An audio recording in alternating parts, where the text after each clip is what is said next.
केंद्र सरकार ने 25 जून को संविधान हत्या दिवस घोषित कर दिया है।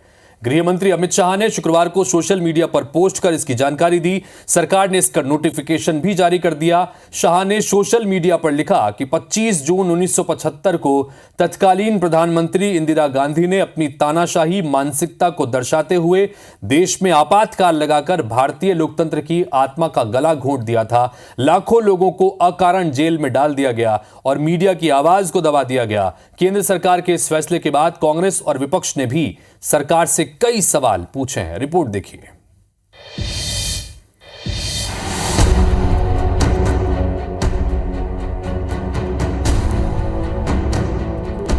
पच्चीस जून 1975 हिंदुस्तान की सियासत में यह तारीख महज किसी दिन, महीने और साल का जोड़ भर नहीं है, बल्कि इस तारीख का इस्तेमाल कांग्रेस और उसकी विरासत के खिलाफ छपने वाले पोस्टर में सबसे ज्यादा होता है।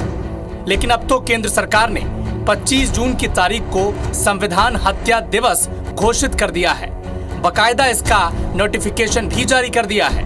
गृह मंत्री अमित शाह ने शुक्रवार 22 जुलाई को सोशल मीडिया पर इसकी जानकारी दी। लिखा, 25 जून 1975 को तत्कालीन प्रधानमंत्री इंदिरा गांधी ने अपनी तानाशाही मानसिकता को दर्शाते हुए देश में आपातकाल लगाकर भारतीय लोकतंत्र की आत्मा का गला घोंट दिया था। लाखों लोगों को अकारण जेल में डाल दिया था और मीडिया की आवाज को दबा दिया गया था। पीएम मोदी ने इसे रिपोस्ट करते हुए लिखा कि 25 जून को संविधान हत्या दिवस देशवासियों को याद दिलाएगा कि संविधान को कुचले जाने के बाद देश को कैसे कैसे हालात से गुजरना पड़ा था। कुछ दिन पहले ही पीएम मोदी ने आपातकाल को लेकर क्या कहा था, आप भी सुनिए। संविधान पर जो जुल्म हुआ, जो बुलडोजर चलाया गया संविधान के ऊपर, लोकतंत्र की धज्जियां उड़ा दी गई, यानी संविधान की आत्मा को छिन्न विच्छिन्न करने का पाप इन्हीं लोगों ने उस कालखंड में किया था।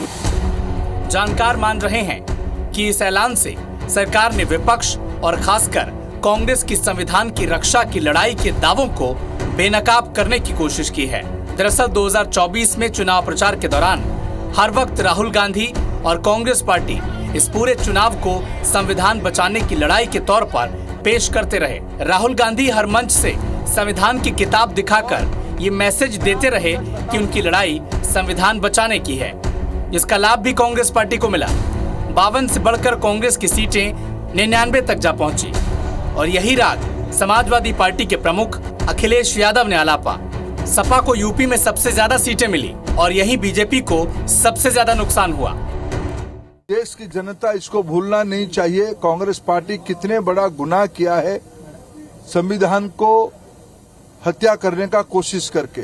देश की भविष्य की पीढ़ी उसको ना भूले, इसीलिए संविधान हत्या दिवस मनाया जाएगा। 25 जून रात को 1975 में जब हमारे संविधान की हत्या की गई थी, वो कभी भी हम नहीं भूल सकते हैं। हालांकि कांग्रेस इस फैसले से बौखला गई है। कांग्रेस नेता जयराम रमेश ने इसे सुर्खियों में रहने के लिए पीएम मोदी की कवायद करार दी है। जयराम रमेश ने एक्स पोस्ट कर यह भी लिख दिया कि 8 नवंबर यानी जिस दिन नोटबंदी हुई थी, उस दिन कांग्रेस आजीविका हत्या दिवस मनाने जा रही है। इधर ममता बनर्जी ने आरोप लगाया कि मोदी राज में सबसे ज्यादा इमरजेंसी है और हर कोई डरा हुआ है। आरजेडी सांसद मनोज झा ने कहा कि जिन्होंने संविधान को कुचला है वो ये सब कह रहे हैं, ये शर्मनाक है। Congress party has ruled this country with Indira Gandhi, Rajiv Gandhi, Manmohan Singh and Narasimha Rao. The people of this country has restored confidence on the Congress party. जिस दिन आपातकाल लगी थी उसके बाद तो बहुत से चुनाव हो चुके, बहुत से जनादेश आ चुके, लेकिन ये भी सच्चाई है जिस दिन से मोदी सरकार ने सत्ता संभाली है, हर रोज संविधान की हत्या हो रही है। आपातकाल भारतीय राजनीति का वो चैप्टर है जिसे कांग्रेस कभी पलटना नहीं चाहती और बीजेपी बार बार इस पन्ने को याद दिलाती रहती है।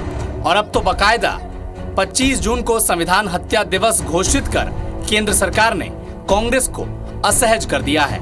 Bureau report, IBC 24। तो जाहिर सी बात है कि केंद्र सरकार के इस कदम के बाद कांग्रेस असहज महसूस कर रही है। कई सारे रिएक्शंस भी निकल के सामने आ रहे हैं, लेकिन जाहिर तौर पर इस पूरे घटनाक्रम के 50 साल पूरे होने के बाद अगर इस तरह के कदम उठाए जा रहे हैं तो बहुत सारे सियासी मायने भी इसके हैं। और क्या बिग पिक्चर इससे उभर कर सामने आती है, इसी पर देखते हैं हमारा खास segment the big picture with RKM।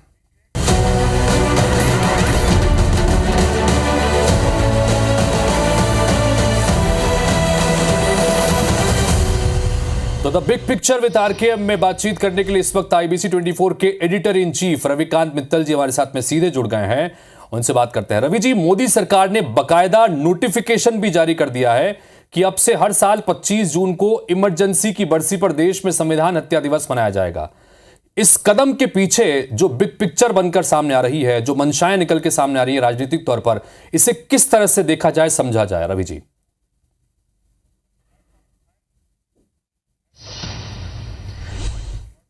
जो संविधान को लेकर जो कांग्रेस ने जिस तरीके से मुद्दा बनाया और जो उनको नुकसान हुआ, उसको लगता है दिल पे ले लिया उन्होंने। और जिस तरीके से उन पर आरोप लगाए कांग्रेस ने कि बीजेपी संविधान बदल देगी और उसको संविधान की रक्षा नहीं कर सकती, तो ये चीज़ लगता है। और जिस तरीके से राहुल गांधी संविधान की प्रति को हाथ में लेकर और दूसरे विपक्षी नेता भी संविधान की प्रतियां हाथ में लेकर घूमते हैं। उन्होंने संविधान को हाथ में लेकर शपथ ली जब अभी नई लोकसभा बनी है, 18वीं का जो पहला सेशन था, पहला सत्र था, और उसके नारे लगाए। तो ये लगता है बीजेपी को भाया नहीं। उसको मैं दर्शकों को थोड़ा इसका पीछे बता दूं कि बात कहां से शुरू हुई। बात तब शुरू हुई जब बीजेपी ने अब की बार 400 पार का नारा लगाया। उसको लेके कुछ बीजेपी के नेताओं ने ही इसमें बोला कि हम 400 पार लाएंगे तो हम संविधान को बदल देंगे, और इस मुद्दे को कांग्रेस ले उड़ी। उन्होंने इस बात को SC ST OBC को खूब समझाया, जनता को समझाया, देखिए अगर आप 400 पार देंगे, बीजेपी को फिर से सत्ता में लाएंगे मेजोरिटी से, तो ये संविधान बदलने की कोशिश करेगी, बदलने की कोशिश नहीं करेगी, बदल देगी। और ये बात लगता है बीजेपी को अपने ग्राउंड फीडबैक से पता लगा है कि इससे उसको नुकसान हुआ है, तो उन्होंने इस बात को लिया। अब जब ये बात उन्होंने दिल पे ले ली तो क्या हुआ, हमने पहले सत्र में क्या देखा कि राष्ट्रपति ने अपने संबोधन में इमरजेंसी के मुद्दे को उठाया। उसके बाद लोकसभा के सभापति, जब उनका चुनाव हो गया, जब लोगों उनको गद्दी पर बैठाया गया, उन्होंने सबका धन्यवाद करने के बाद सुओ मोटो एक प्रस्ताव पास किया इमरजेंसी के ऊपर। यह भी एक बड़ी चौंकाने वाली बात थी कि स्पीकर अपनी चुनाव के बाद इमरजेंसी जैसे मुद्दे पर इतना बड़ा निंदा प्रस्ताव लेके आए। और उसके बाद जितने भी जनता के जो भाषण हुए नेताओं के बीजेपी के, उन्होंने उसमें इमरजेंसी के बारे में बढ़ चढ़कर बोला।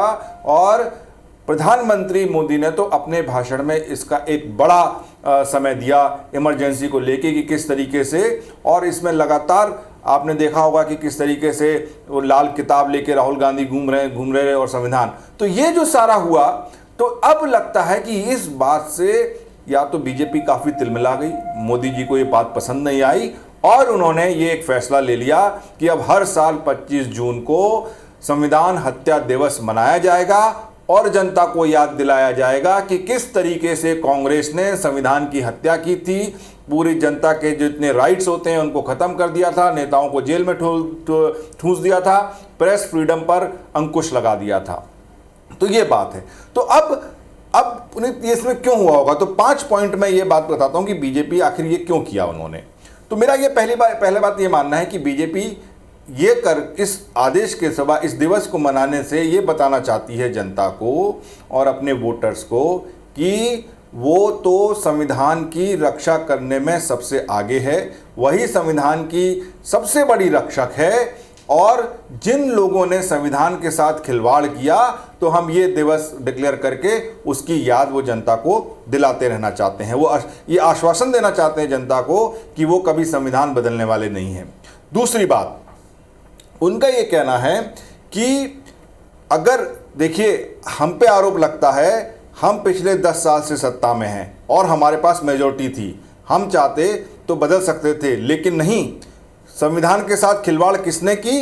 ये 25 जून 1975 को कांग्रेस ने की, जब उनकी एक प्रधानमंत्री ने देश में पूरी इमरजेंसी लागू कर दी और हत्या कर दी उन्होंने, उनका ये मानना है कि उन्होंने पूरे संविधान की हत्या कर दी। तो इस बात को मनाकर इस पूरे एक दिवस के रूप में इसको ऑफिशियल कर वो ये बात जनता के दिमाग में बैठा देना चाहते हैं। तीसरा, जो आजकल हम लगातार देखते हैं और अभी भी देखते हैं कि जिस तरीके से राहुल गांधी हाथ में संविधान की किताब लेकर घूमते हैं और अखिलेश भी और विपक्षी, तो ये इस बात से उसका ये काउंटर करना चाहते हैं। उन अब अगर बात होगी तो ये भी होगा कि हाँ देखिए भाई, ये तो हम दिवस मनाते हैं, आपने हमसे ज़्यादा संविधान के साथ खिलवाड़ की है। तो ये कदम इसलिए भी हो सकता है। लेकिन ये जो चौथी बात है ये बड़ी है। आपने देखा होगा कि लगातार विपक्ष मोदी पर तानाशाह होने का आरोप लगाता है। वो मोदी सरकार पर यह आरोप लगाता है कि इन्होंने अघोषित इमरजेंसी लागू कर रखी है। इन्होंने अपनी सरकारी एजेंसीज जो हैं, ईडी हो या सीबीआई हो या दूसरी एजेंसी है, उससे ये विपक्ष के नेताओं को परेशान करते हैं, उनको जेल में डालते हैं, उनके ऊपर झूठे मुकदमे करते हैं। इस तरीके का आरोप विपक्ष लगातार रहता है। तो अब ये दिवस के जरिए बीजेपी ये बताना चाहती है कि भैया याद कर लो कि आपने 1975 से अगले 2 सालों में क्या किया था। सारे विपक्षी नेताओं को आपने जेल में ठूस दिया था। प्रेस फ्रीडम का आपके समय में कोई नाम नहीं था। आपने पूरे देश में कोहराम मचा दिया था, नसबंदियां हो रही थी, कोई कुछ कह नहीं सकता था। तो कोई हमारी इमरजेंसी नहीं, हमारे में तो आप भी बोल रहे हो, सब बोल रहे हैं। तो ये वो उसको कहना चाहते हैं। पांचवी बात जो मेरे को लगता है कि जो एसटी हैं, एससी हैं, ओबीसी हैं, जो इस वर्ग के लोग हैं जिनका कि वोट थोड़ा सा छिटका था कि कहीं संविधान और संविधान में भी खासकर जो आरक्षण का जो आश्वासन है उसको ना बदल दे बीजेपी, तो उनको ये आश्वासन देना चाहते हैं कि नहीं, हम ये नहीं करने वाले हैं, हम इस तरीके का कोई भी बदलाव नहीं करेंगे, बल्कि जिन्होंने इसको छेड़ा, इसकी हत्या की, हम उनको याद दिलाएंगे और वो कांग्रेस है। तो ये जो 5 ऐसा मुझे लगता है कि इन कारण से बीजेपी ने किया होगा।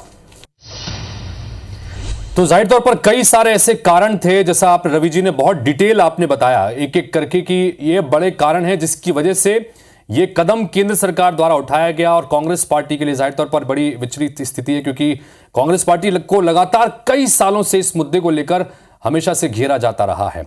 बहुत बहुत शुक्रिया रवि जी डिटेल में जानकारी देने के लिए कि आपातकाल को लेकर जो ये फैसला लिया गया है संविधान हत्या दिवस के रूप में, इसके बहुत मायने हैं।